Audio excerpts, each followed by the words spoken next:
The QuakeCon update for Doom the Dark Ages is here, bringing with it some changes which significantly improve the gameplay experience, and an extra game mode, which is extra content the game definitely needed. It's sadly not a new game plus mode, but we finally have the infinite horde mode we've been asking for since the Eternal days. This video won't be a detailed review of the update, because the update is extensive, and going over every single change would take forever. I will, instead, talk about the main changes I think improve the game, and those which I think make it worse, and should be completely reverted. I will also talk about certain things I would like to see in future updates. So, without further ado, let's talk about the good changes. The first, and, in my opinion, most significant change is the slow-mo slider. I cannot stress enough how needed this was. The default slow-mo was way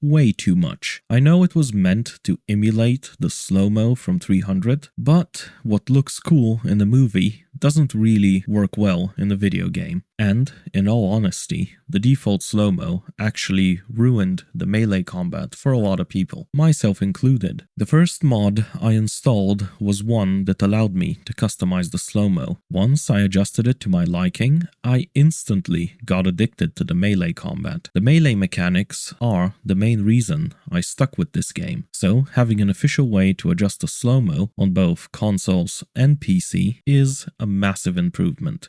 That said, it's not perfect. You can only adjust it by 20% at a time. Like, why? Just let us adjust it 1% at a time. Also, Kybes' mod lets you fine-tune the slow-mo by editing different parameters. Would be nice if we had extra sliders, like in the mod, but what we have now is still a massive improvement over not having a slider at all. The weapon switching speed has been increased, and it feels so much better now. You can now switch weapons in the middle of combat without getting punished for it every single time. Now, I use a larger variety of weapons during combat encounters, which makes the gameplay more enjoyable. I think they can increase the speed a tiny bit more, but it is already a great improvement. The mech fights are now much better as well. They added an extra ability where the stomp electrocutes enemies and you can punch the electrocuted enemies faster. Mech combat now feels much better and has a bit more depth. I still don't really like the mech sections because I'm replaying the game to master the main gameplay loop, so the mech levels do not interest me in the slightest, and I consider them a waste of time. Would be nice if we had an option in the menu to skip them entirely, but hey, what we got in this update is way better than nothing, so thumbs up. The Repatorium is a very cool addition to the game, which gives us the ability to create custom encounters. There are 3 arenas at the moment, and there is also the option for an endless mode. So, after 5.5 years, we finally have Horde mode, like a true Horde mode. I'm interested to see what they can do with the Repatorium in the future. I think they are currently looking into adding the ability to save presets and possibly share them, which is pretty cool. I also think adding a mode that gives you randomized encounters would be pretty cool as well. I'm a bit of a lazy fuck, so customizing encounters is too much work for me, and thus I've only played like 4 rounds of the Repatorium before getting tired of customizing things and quitting. With a randomizer, I would be able to just click play and rip and tear whatever the game decides to spawn. I know this is a stereotypical 10-second attention span zoomer take, and I don't really care. I just want my randomizer. Now let's talk about the bad parts. First and foremost, the super shotgun sucks now. No, really, it's been nerfed to shit. It's no longer good against, well, pretty much anything you would normally use it against. The ability to damage armor has been reduced. The damage against Mancubi, Hell Knights, Pinky Riders, and Cosmic Barons has been reduced. In what way is this weapon useful now? It is completely outclassed by the Burstfire combat shotgun now. It can break armor quicker compared to the SSG due to the fire rate, and it gives you armor, and it has comparable, if not better, DPS to the SSG. So, what reason do I have to use the super shotgun now? During my last playthrough, I naturally stopped using the SSG and gravitated towards the combat shotgun because it's simply better in every way now. The super shotgun is one of, if not the most iconic gun in the first-person shooter genre. A dual-barrel monstrosity that turns everything to paste at close range. Having a bad super shotgun in a first-person shooter game is completely unacceptable. One of the cardinal sins of game design. All changes to the damage of the super shotgun must be reverted, because it is currently a useless piece of junk. They also reduce the amount of gauntlet charges you get from the duelist upgrade. Why? Why would you do this? Melee is the most fun part of the game, so lowering the number of charges just makes the game worse since you get to use less melee. This should be completely reverted as well. The health of the Caco demon, Mancubus, and Armored Mancubus has been increased. The Caco was already the most annoying enemy in the game. It has periods of invincibility while it shoots these solid walls at you, which sucks. No design where you just have to sit there and wait for your turn to deal damage in the first-person shooter can be considered good. And now we have to deal with this for longer because the bloody thing has more health. As for the Mancubi, they had the perfect amount of health before the patch, so I don't really understand why they decided to increase it. Just revert these. The health pools of these enemies were fine before. They also added harassment units to combat encounters. I absolutely hate some of these, like the Spire of Naruto cliff fight.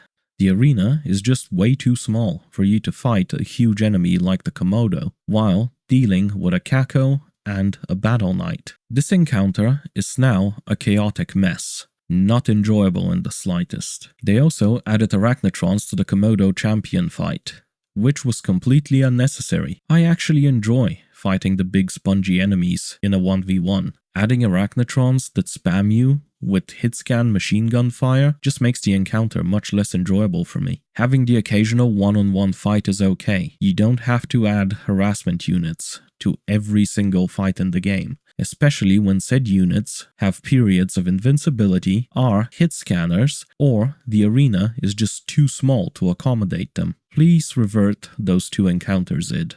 Also, the shielded machine gunners are now too accurate and spammy. Hit-scan enemies, like these, have no business being this accurate and spammy. They need a serious nerf in my opinion. Now, I want to propose some things that can be added or changed in future updates. My first proposal is omnidirectional sprint. Honestly, I enabled this using Kybzis mod a while back, and the game now feels unplayable without it.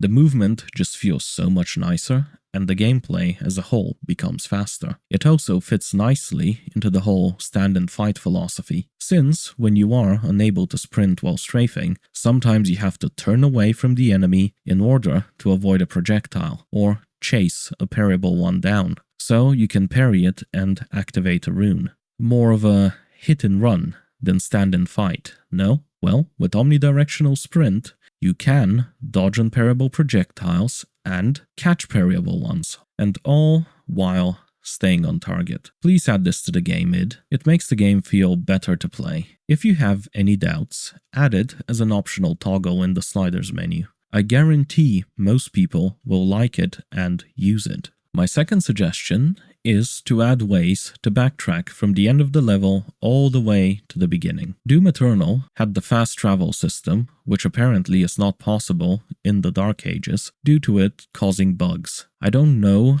how many or how severe the bugs are, but surely they must be fixable if they get the engine guys to sort them out. If, for whatever reason, said bugs are not fixable, at least make it so the doors don't just lock shut behind you, and add more of those green statues, climbable walls, or more platforming stuff to the levels, so that backtracking is possible at any point. It is extremely annoying to forget some gold or a ruby somewhere, and then have to go replay the whole level again just to get it.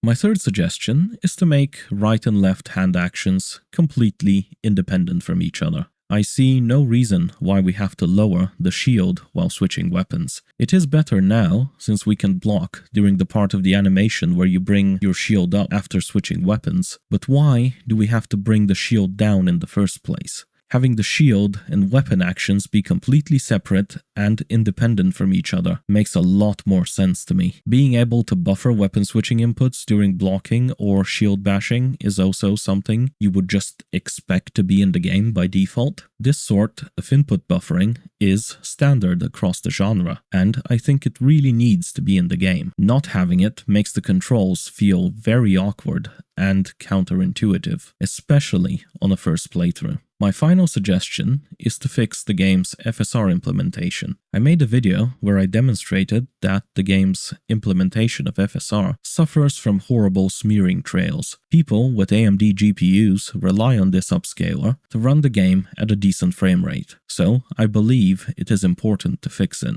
In the video I made, I demonstrated that FSR injected via a mod like OptiScaler fixes the issue completely, so it is completely possible for it to look decent. So yeah, please fix it. Not everyone has an Nvidia graphics card to use DLSS. So, Update 2 adds some good things, but it also introduces some pretty bad changes, and tries to fix things which were not broken to begin with. Regardless, the positives outweigh the negatives in my opinion, and the bad changes can just be reverted in a future patch. I also made some suggestions for future changes, and I would be very interested to hear your opinion on those in the comments. I hope to see you in the next one, and bye!